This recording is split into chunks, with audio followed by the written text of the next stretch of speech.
Также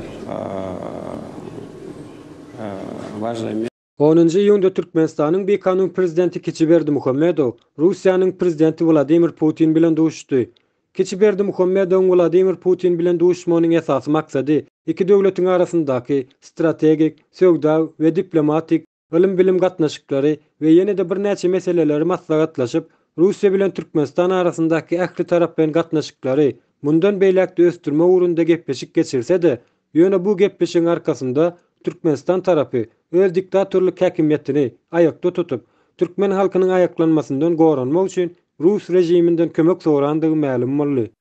Ýöne tosan bolla ne atasyny ne ogluny resmi ýagdaýda prezident bolan adam hökmen ýurdun daşyna sapar etmeli. Çağıran bir hökümetem ýok, bir döwletem ýok. Indi kim çağırdy, kim getirip şular golagynyň çekip atasynyň ogluny şu kürsümenlere hökümet ýa-da hökmerawan Putin çağırdy. Bu barada 12 ýunda Halkyň Sesi YouTube kanalynda Halmurat Söýünow we Sapar Iklemow özara geçiren gepleşiginde Keçiberdi Muhammedow bilen Vladimir Putiniň näme sebäpden duşşandyklar barada giňişlerini görüň berdiler. Yani Putin çağırýar da, näme üçin çağırýar? Putin'e bir kaldı da. Aýdylmagyna görä köp meseleler ara alınsa, Vladimir Putiniň Keçiberdi Muhammedow öze çağırandygy.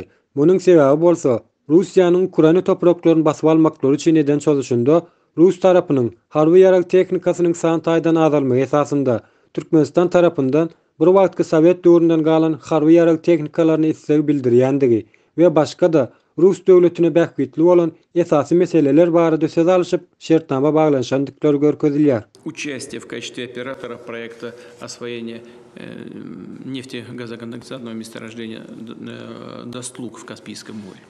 Mundan başga da Türkmenistanyň häkimiýetini bir kanun ýagdaýda ele geçiren Uly we Keçiberdi Muhammedowlar öz häkimiýetlerini gorap saklamaklary üçin Rus döwletinden kömek sorandygy, Russiýanyň daşary işler ministri Sergey Lavrowyň gol çeki resminamasy boýunça Russiýa tarapyndan Russiýanyň içeri işlerinde işleyen organ işgärleriniň dynç almaklary üçin Türkmenistana uğratýandyklar barada şertnama baglaşylan. Türkmen häkimiýeti tarapyndan ýurt daşynda sergezdan ýaşaýan türkmen watandaşlaryny öz ýurduna kabul etmeýän gelmişekler Türkmenistana kabul etmesinde uly bir sebäp ýatýar.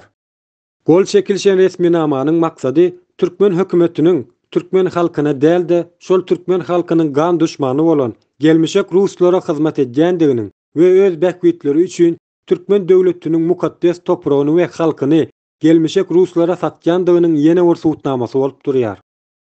Guramaçylykly terrorist hökümetiň bilkastlyň türkmen döwletine, topragyna we halkyna garşy alyp barýan şular ýaly düşmançylykly terror hereketlerine düşünen ýurt içindäki we ýurt daşyndaky türkmenistanlarda Russiýanyň organ işgärleriniň Türkmenistana getirilmeginde uly bir şubha döredip, tez wagtyň içinde ýurda eýe çykmak milliýetçilik duýgusy güýçlenip başlady.